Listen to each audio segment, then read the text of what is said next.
Today I'll be doing a maintenance wash on my FR-S. It's been about a month since it was last washed, and it's been outside in the rain, and I work next to a lot of engine testing and actually an airstrip, so it ends up getting a lot of black soot on the paint, which doesn't really show up on camera, but you can really tell when you look at it that it's pretty dirty, so it'll be nice to see it finally clean, especially with the new coils and the new fitment. So let's get right into it.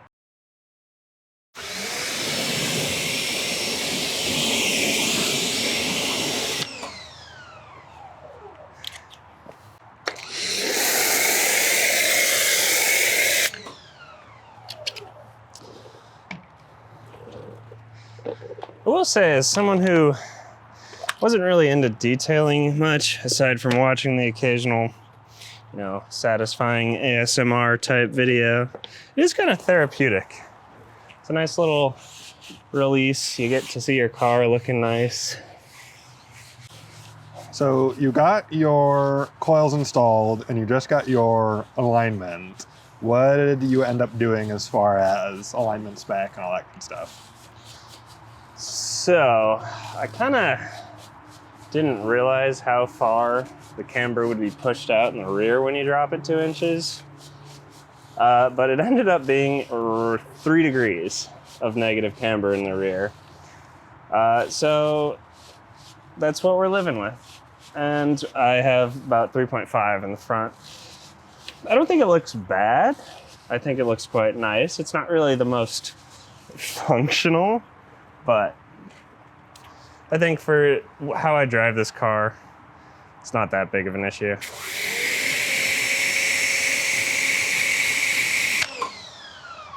And how is it you're driving your car? You're Rarely. Yeah, rarely. But autocross and track day is kind of a big goal. I would say if I was really chasing like perfect lap times, I'd probably lower it in the rear and the front, especially with these tires. You're supposed to run, I think, about 2.5 and -2 in the back for like Pilot Sports and the lower grip ones. And then once you get up to like the 200 tread wear race tires, then you get a little more camber, but. Because that's where you want to go, right? You want to go 200 tread wear for your next tires? Yeah. I realize I don't drive this. I mean, my commute is what? 15 minutes? Yeah. 10 minutes. So, even if I'm driving to work every single day, it's really not putting that much mileage on them. And considering the tread and these, and I still have all the little nibs, I know some people might get annoyed by that. The only person who would get annoyed with you is Matt Mormon, the detailing. Well, who we yoinked this video format from. Thank you, Matt.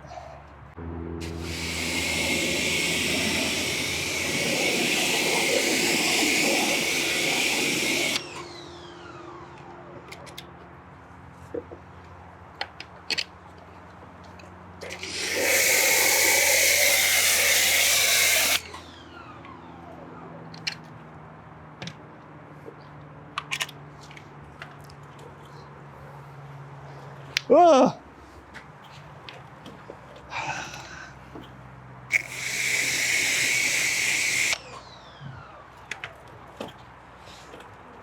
You didn't see anything.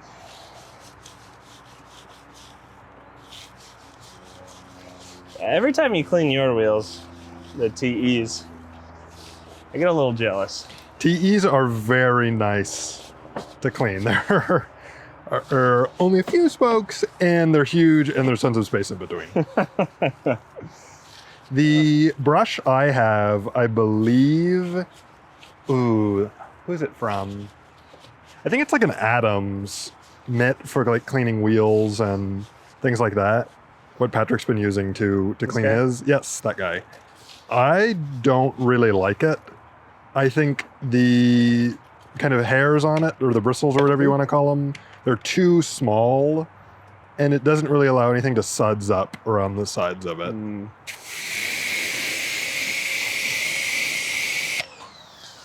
Yeah, I have noticed that. It's kind of like you're wiping away instead of actually. They make wool ones that are a lot more kind of soft and fluffy, and I think they lather a bit more.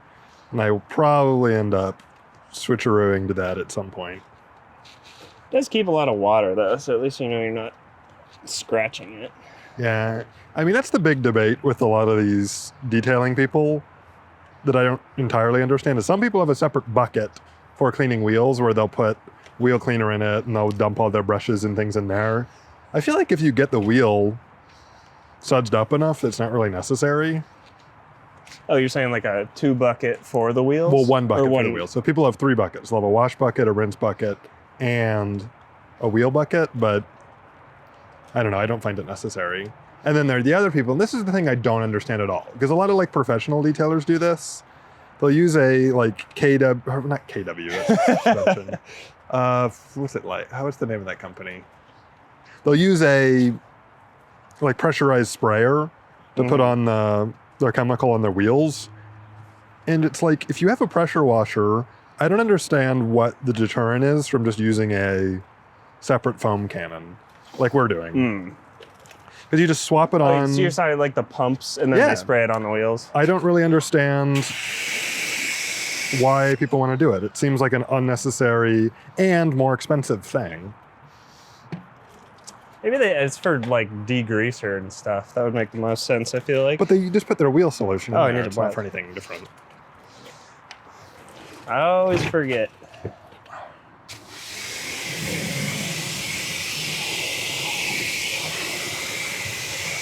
You have a nice outline of me on here.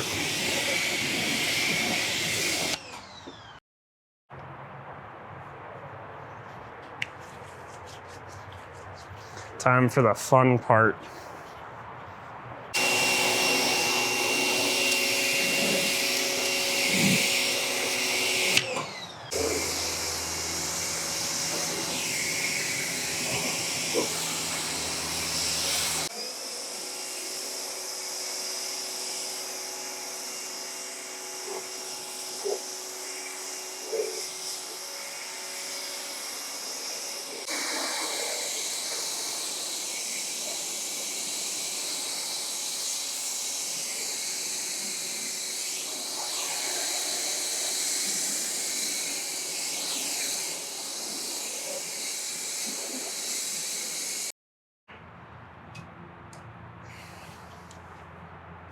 Perfect.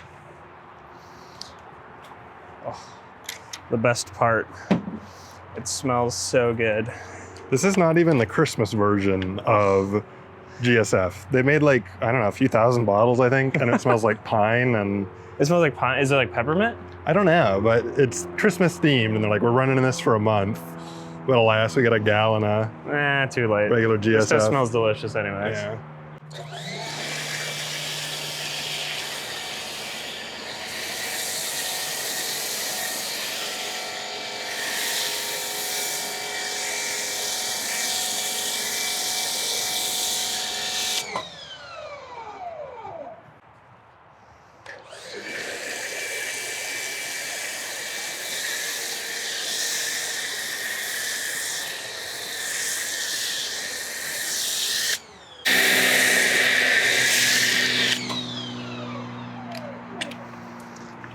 Beautiful. White car. It was already white, so that joke doesn't really make sense.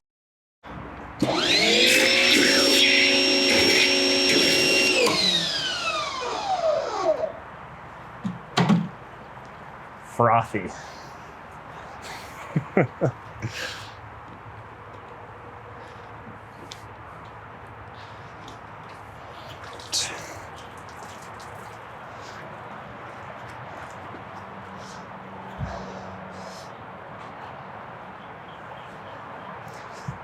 Ugh. Whatever tree gets that orange sappy stuff should just be. Isn't that technically pollen? Maybe. Now that I think about it, orange would make sense, but I'm not an arborist.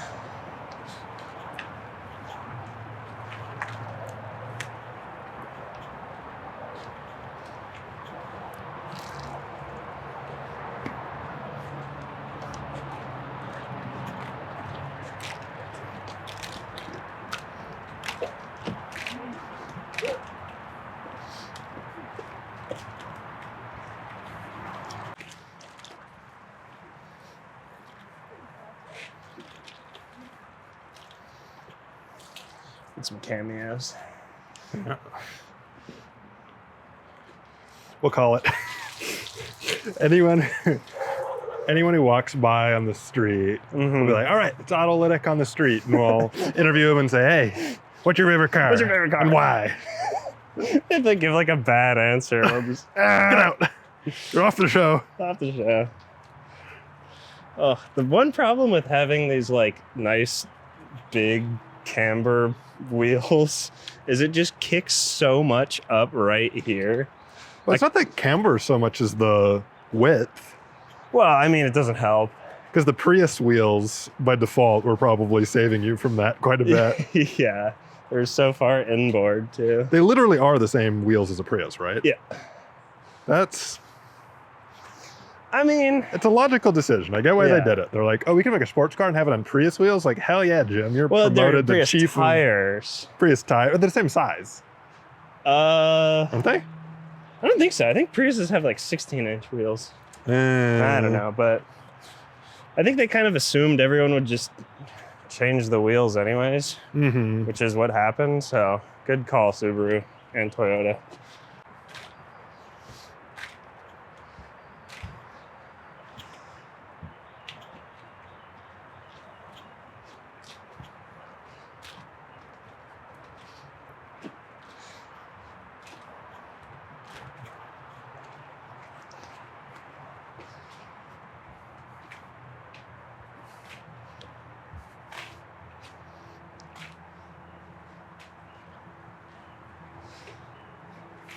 Worst part about washing this car is there's so many rock chips. I mean, you can see just right there, these little specks. They're everywhere, so it's pretty impossible to be like, oh, there's a bug on here. Oh, wait, never mind. It's just in my paint. Eventually, you probably want to respray your bumper, but It'll get more damage. The underside of this one is cooked. I'd probably just get a new bumper anyways. that's been my opinion on PPF for a long time, which has been, it's a bumper. The cost to respray a front bumper is about $1,000. The cost to PPF a front bumper is cheaper, but similar. And I don't know, I don't necessarily mind getting it resprayed. Yeah. So I think I had the bumper resprayed in my M5. Maybe I'll do it on this car, but Plus, I might wrap this. Might, potentially. what are the Definitely the roof. top wrap colors? Maybe like it's kind of corny, but like midnight purple would be sick. That would be pretty cool. I would go green. Green would be my second BRG, choice. Yeah. JRG. German racing green, J. Japanese racing green. Yeah. I don't know. I think because there's the 86, it was like, I think one of the final years of production, they had the Hakone edition, and that was a green, like only for that car green. And it looks really good, but I feel like if I got a wrap, it would just be kind of like that color. Yeah. Not really like a unique thing because there's a bunch of cars that have that kind of British racing green. Thing that drives me nuts is every time I see a wrap VRZ, it's always a matte color. And I think these cars Really? are terrible at matte colors. I hate matte wraps. I don't know what it is. I think I remember driving to high school and I saw one of the early like Mercedes, I think it was like a C63 back when they offered it from the factory. And I just thought it was like, wow, that's cool. And then I saw like 30 more shit boxes. And they all had like horrible matte black wraps. I was like, that's it for me. I'm a fan of matte black paint, or not matte black, but matte paints on some cars, but for the majority, the wraps just, I don't know, they're not very true to the car, sort of. I think it's harder to see a lot of the lines too. Yes. You get a matte car.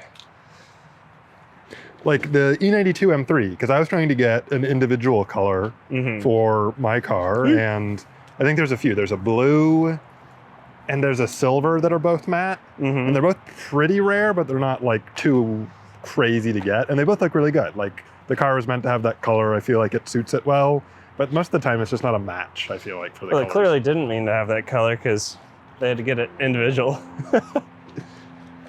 That's true.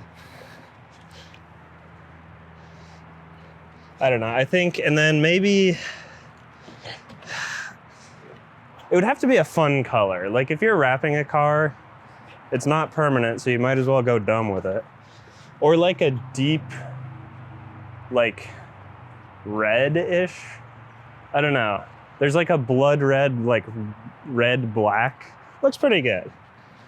But I don't know if I could do that. I can't see you in that. In a flashy colored car. Yeah. Yeah.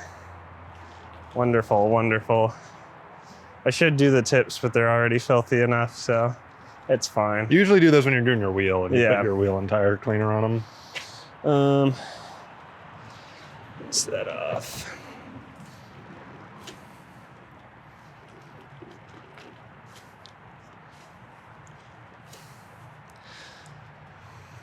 Cool. Every time I wash a car, rag. I say, oh, my hands are so wet. How will I possibly get them dry? Can you upgrade to the autolytic garage? We're going to be wrenching like kings. Something like that.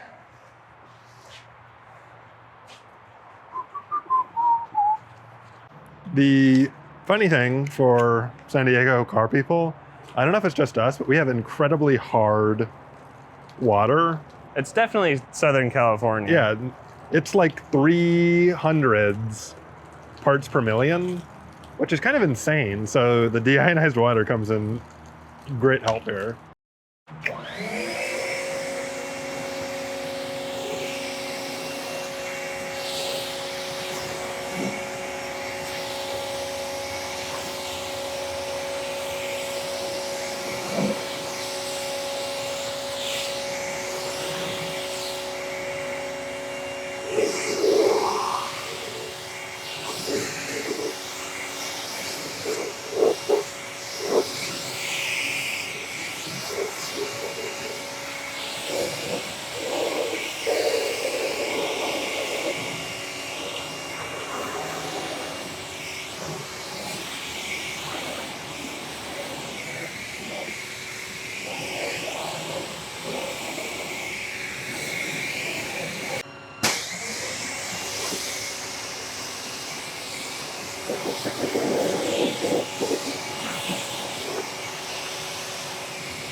Wonderful. I like to call the drying step the step where you learn where you missed washing. All right, shout out Technician's Choice. This stuff, I don't know what it is. Well, it's a ceramic sealant. So what Patrick's putting on is Technician's Choice TEC 582, which is just a ceramic sealant. And not many people have heard of it because their website looks like it was made when the internet was invented. And it's really hard to get. And they do almost no advertising. But I heard about it from a mobile detailer I work with. And they swear by it, so I got some. And I used to do like a actual sealant on my car, like a Jess Car power lock. But now I only use this, and I just use it as a drying aid every time I wash the car, and it kind of layers on top of each other, and it's super hydrophobic. It lasts really long time, and it's been really good. And no one ever talks about it. And the people who do generally also swear by it, but it just kind of goes so unnoticed in the detailing world. And all he's doing, he's got one rag, which is a little less, there's a word for the softness and like fluffiness of it, some like unit of measure, but he has a fluffy rag and a less fluffy rag. You apply it with the less fluffy rag, wipe it in, and then buff it off with the fluffier rag, and it is kind of all you need to do. It makes it so smooth. Yeah, that was it makes the thing I noticed. So glossy. And it's really hydrophobic. If you were seeing when he was drying, the water was just kind of beating off really nicely, and that's only Technician's Choice on it. After like a month of not touching it. Yeah. Because the reviews I often see are, oh, it's great, but it's going to only last a week. And the truth really is, I don't think that is the case. I mean, granted, our cars are garaged, but I think as you layer it on top of itself, it gets stronger and stronger. And I don't really have any desire to do anything more on my paint, nor do I think it's very necessary. I guess maybe if you left your car out or you didn't have a garage or something. Well, maybe. Our minivan, actually, over there is also coated in Technician's Choice, and it's super hydrophobic too. You run it through the rain, you leave it outside, and it's still easy to wash. It's still really nice. Granted, it rains about twice a year. Yeah. But I mean, like on glass too. We put it on all the glass. I put it on my wheels. It's great. I mean, the sad thing for us, sort of, is with like white paint, I don't think you get as much of a gloss as you would. You kind of do. But I feel like it's more dramatic with other colors. Mm-hmm. That's my one irk, I think, with white paint. I chose this car mostly for the fact that it wasn't crashed into a tree and is relatively low miles. And had a clean title. Hence the tree. But I don't know, I probably wouldn't have chosen this color. They have a red and a blue. Yeah, I mean, they've got all the like standard fun sports car colors, but they have two whites. And the other one is much more similar to yours, where it's like, it has that blue in it. Whereas this one it's much more of a pearl. So it kind of looks yellow in some lights, which I'm not a huge fan of. But it does have like blue sparkles in certain lighting, so it does look pretty nice. I probably would have gone, I don't know. I would have gotten the blue. I wonder what blue they have. It's the Subaru blue, isn't it? Whatever the like WRX blue. I think you could have gotten that on the Toyotas though. Oh, you have to get the I think you have to get the BRZ. BRZ, yeah. I might be wrong. For those who don't know or really care, this is an FR-S. I don't care. I mean, you'll find most 86 owners don't really give a shit either. Because it's so hard to describe, like, online. The differences? Well, the differences and, like, to people who know, if you say BRZ, they'll know that it's the exact same and they won't like ask any questions. But some people will be like, hey, does this part fit on my like 2013 FR-S? And it's like, yes, you moron. It's the same car. The only difference is the front bumper and headlights. Or, I mean, aside from like leather interior stuff that wouldn't Which one got the leather? The BRZ. The BRZ is a much nicer equipped car, but it was also much more expensive. The FR-S was the cheapy one, which is why a lot of them were crashed into trees. L.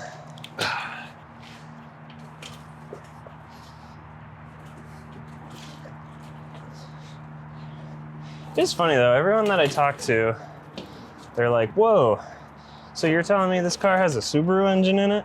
And I'm like, yeah. And they're like, oh, that means it'll run forever. I'm like, where did this notion come from? It must be Subaru's like passenger cars are really reliable, because like Yeah, I mean, WRXs explode engines like left and the right. Outback is known, I think, for being like really reliable. Yeah. The Forester. Mm-hmm. So I guess on their like non-stressed engines, they're really reliable, but for whatever reason, like I explained, oh yeah, I bought this.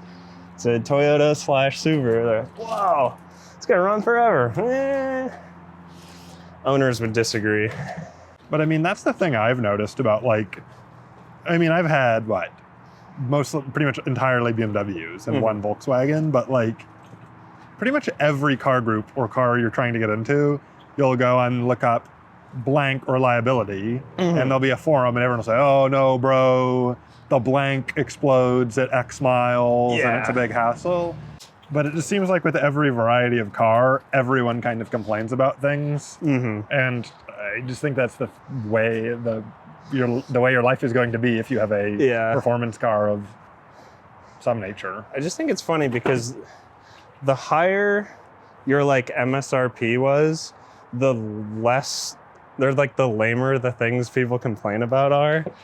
Like I was researching Caymans, and the guy was like, if the door cards start sagging, like that's a huge problem. It's like, the door card is such a minor issue compared to like an engine exploding. That's a hard thing to fix, though. It is a hard thing to fix. Like if you had a Porsche and like the upholstered fabric's coming apart, it's probably a pain in the butt to deal with Porsche and whatever it takes to get a new one. But then you compare that to like, oh, hey, I want to buy an RX-8. And everyone's like, oh, your engine's going to explode in like 3,000 miles. I bet the cost of the Porsche Cayman door panel new from Porsche is more than the entire engine in an RX-8. Yeah. I think you're right. There was that turbo one. That was pretty cool. I think I would have been, stranded a lot more if I had purchased that car. The RX-8? Yeah, remember that one? Patrick is the only person on Earth who is not a hairdresser who likes the RX-8. I think they're cool. I think all they need is the Mazda Speed front bumper, and it just like totally transforms the car from like weird, lame looking. I mean, the silhouette is really cool. It's like long hood, it's got the suicide door. It just looks like something someone in like 2003 would obsess over, but no one else. Like the second that year passes. It's like that same era of when everyone had like those really gaudy like Sony stereos and like weird like electronics that were cool. There were a lot of shapes at that time. Like Jesse Breaking Bad. It was like cool in like that generation. I don't know. I think it's cool that they tried to bring back the rotary. It sucks that it like sucked, but I like the idea of it. I just think it's a grotesquely ugly car. But that's the thing, they're so cheap now. Yeah. Because so many people think they're so ugly, and the real Chads know they're a hidden gem. Every car company I feel like has one unreliable thing. Like because people tend to blanket generalize. Like, oh, you should get a Honda. Like, they are so good. And it's like, well, if you bought like a V6 Accord with an auto transmission, like... Does that reputation hold up? Like, are they still really rock solid? Because it seems like a lot of these just like newer Japanese cars are... They're kind of coasting off their like old... Yeah, because like it has like if you buy like a 90s Honda, you can like drive it into the sun and it will like come out unscathed. But now, I don't know. Yeah, they've definitely taken a hit over the years because people like test drive them and they're like, But then you start talking about like Kia and Hyundai. You got to replace your engine. Here's my hot take, actually, now that you mentioned Kia, and you're going to go, oh, God, here it comes. I think Kia is taking the step to get, like, car design into the future. Kias right now look so dramatically different than all of the new cars on the street. And Hyundai. I feel like they've both taken a lot of, like, really dramatic, like, stylistic liberties. And I think they're really fucking cool. The interiors are nice. They seem pretty luxurious. The only like downside is the engine explosion. A Kia or a Hyundai and the engine might explode. But I don't know. I'm rooting for them. I like what they're doing and I hope they continue to do it. They stole I think the BMW head designer. That's where all these like crazy designs came from. Which is also why the new BMWs kind of look... It's really grown on me. I think they also made a lot of pretty radical design choices, but I think they kind of found their rhythm. Like the new M2 looks great. I really like that car. I think they just fucked up on the rear bumper and then everything else is great. I just can't, the horrendously oversized grills need to go. I think if they just, because the M340, I think, looks fantastic. But they just ruined the highest models. And like the i4, I think, is the... The i4 is very popular. Yeah, but it's got the ugly snout. Well, it's big. I think the i4's problem is its size. Like it looks good and then you're like, oh my God, that car is huge. So, as we were mentioning, Technician's Choice is great on wheels. If you spray enough on your rag. That is true.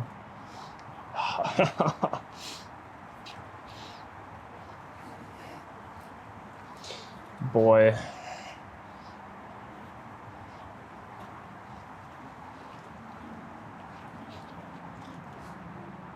So we were talking now that the coilovers are done about Fitment. And I'm thinking like 3 millimeters of extra spacer on both the front and the rear would make this Fitment be perfect. I think I don't mind the rear. The rear is pretty good. The front definitely is. I think I'll keep it like that level of camber, I guess, because why not? Looks good. A little stupid, but whatever. And then I think I'll just put like, I think I can get, because I have a 10 on there right now, so probably like a 12 maybe.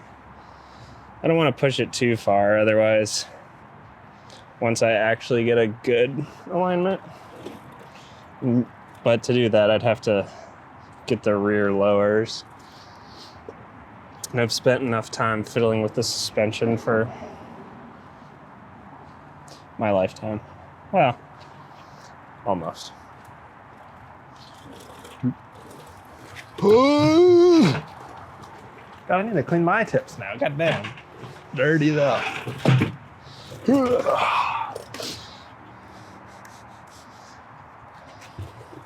My problem with spacers is I can never... It's hard to look at them and be like, yeah, that's going to translate to, however much more distance. The nice thing is, just, when I was looking at mine, I was at SD Garage and they had a bunch and we just tried a few. And that was so overwhelmingly helpful because I would have chosen so wrong. Oh. If not given that option. Yeah. Because I remember I ordered... Wait a minute.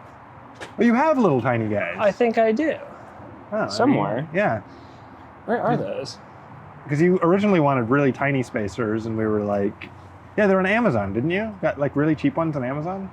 No, but I think I still... Because I got them because I thought the rear was going to need it more than the front. But then with the camber in the front... Can you stack spacers? I don't see why not. Yeah, I guess it makes sense. Huh. There you go. Shoot, I forgot about that. My hoard of car parts that I don't actually have. Oh, man.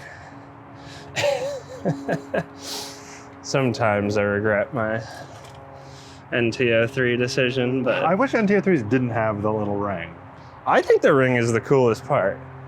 I think I prefer, so you can't get these in a 17x9, the NTO3 Plus M, which is the one that most people have, and that has like a bigger lip, which I think looks a lot better, but can't do it. So that's my only gripe. I wish like this bevel wasn't there and it was just like a full lip around the end. I think that would look better, because if you look at it from like this angle, it's kind of hard to see. Like it looks like the spokes kind of go all the way out instead of seeing that little ring. But it makes it look more like a spider web instead of a... Yeah, the Spider-Man wheels. I look at them and I go, Spider-Man. if Spider-Man designed a wheel, it would be this. Because the other wheel I was looking at, which is a pretty common FR-S, I think these are more unique because not a lot of people have them. But, That's what unique's definition would be. well, I mean, I could have gotten RPF ones, and I like RPF ones, but everyone has them. I wanted to be a little, stand out a slight bit, I guess, but there's the TC 105s. Jamie put up a picture of those on screen, but they're basically this wheel, but without the outer ring.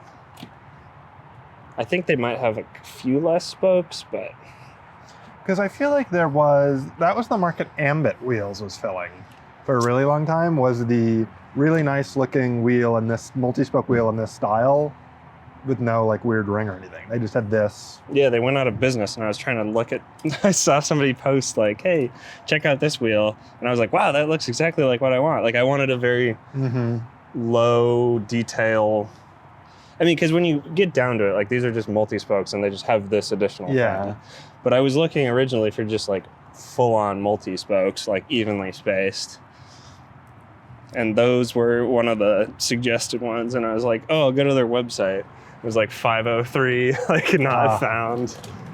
I think the interesting thing for me about them is I thought they made rep wheels for a really long time. And I was like, oh, just find what they're replicating. And sure enough, they're making their own designs, as far as I can tell.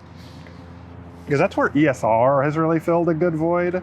I feel like I was one of the first people to have ESR wheels. Because when I had my E36, when I was in high school, I got ESR wheels from a now defunct company called ModWorks. It was just like a wheel and like aftermarket parts reseller. And I paid those maybe were like $250 each, and they're BBS reps. Yeah.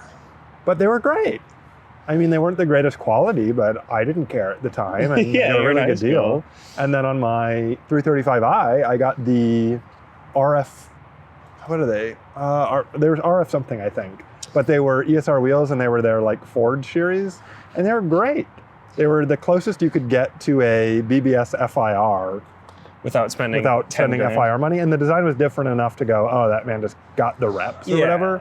And I was really happy. And I think they've gotten into making 3-piece wheels and other ones, and they're just like affordable, nice looking wheels. And I don't know, a lot of props to them. As long as you're not directly copying, because you can buy like sketchy company like NTO3s and it's like the exact same thing. Like that's where I draw the line at reps, I think.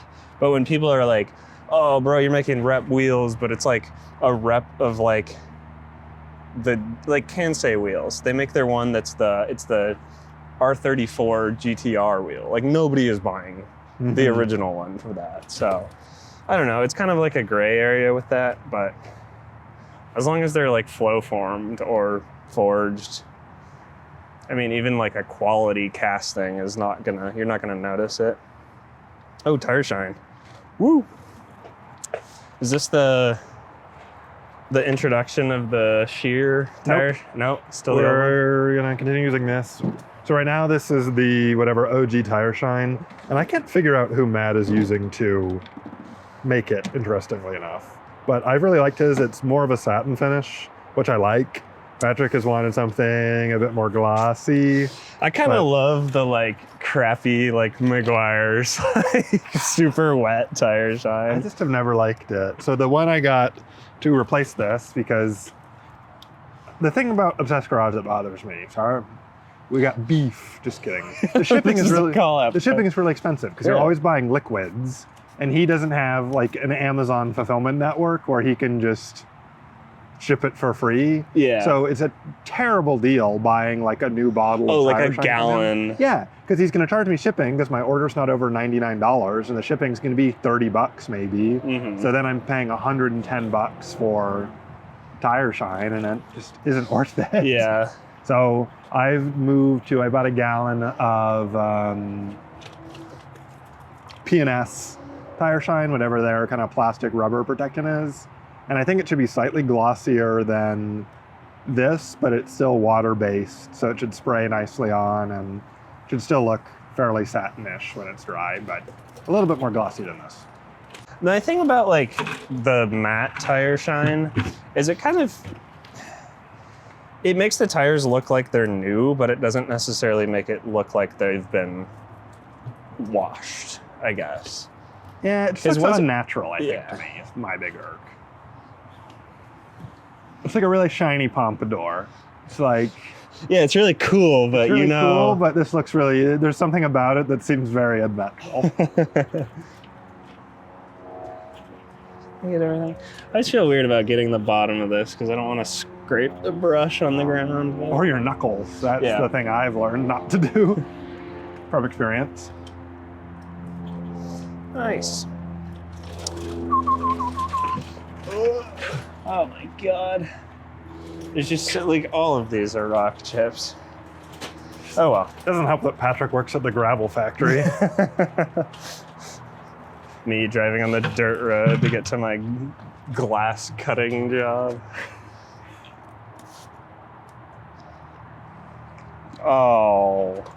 Oh, you spritz it? Eh. That's the annoying thing about the press-all bottles, is since they are kind of like dual action, sometimes if you want it to stop, you still have to let the trigger release and it squirts a little more liquid.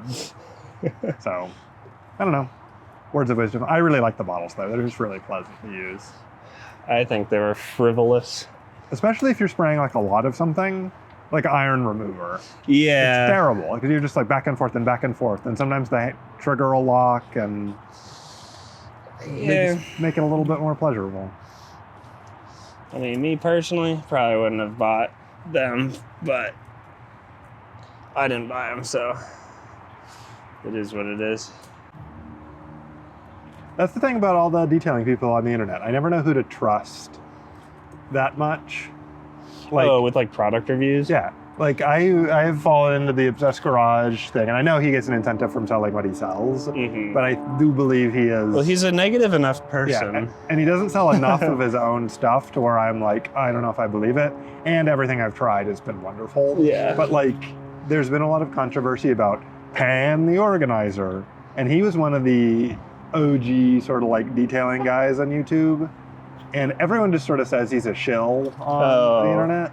And I don't know, that's whether or not it's true. Like, he presents himself well. I kind of like the way he talks about stuff, but he never really comes to any conclusions about Unlike- anything. And he always seems to waver on what he likes. And I don't know, it's hard Well, for me sketch. hard for me to trust.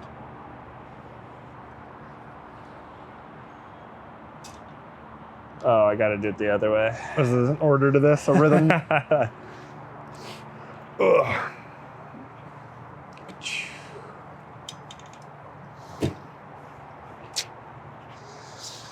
The final step. Cool. And with that, that's going to be it from us. Hope you enjoyed this video. It's a little more laid back, a little less scripted than normal. So we're going to try and do this a little bit more often. Wes loves detailing. I'm kind of here along for the ride. At least as my car is nice and shiny, it's fun to have that. So look forward to potentially more of these in the future. And if you liked what you saw, subscribe, like the video, and we'll see you next time.